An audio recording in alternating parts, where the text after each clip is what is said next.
इमरान खान, सिराजुल हक, शेख रशीद और तारक असद एडवोकेट की दरख्वास्तों पर चीफ जस्टिस अनवर जहीर जमाली की सरबराही में कायम 5 रुकनी लार्जर बेंच ने समाअत की। सुप्रीम कोर्ट ने समाअत के दौरान वजीर आजम और उनके अहले खाना को 2 दिन में जवाब दाखिल कराने का हुक्म दे दिया। नवाज शरीफ के वकील सलमान भट्ट ने अदालत के फैसले पर एतमाद का इजहार करते हुए कहा कि उनके मुवक्किल ने कमीशन की तश्कील पर आमादगी का इजहार किया है।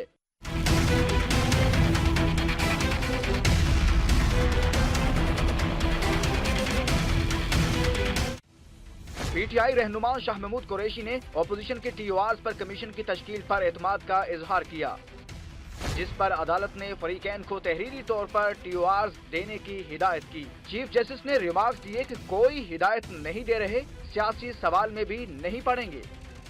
उम्मीद करते हैं कि फरीकैन अपने घोड़ों को रोक लेंगे। पूरे मुल्क में हैजान की कैफियत है।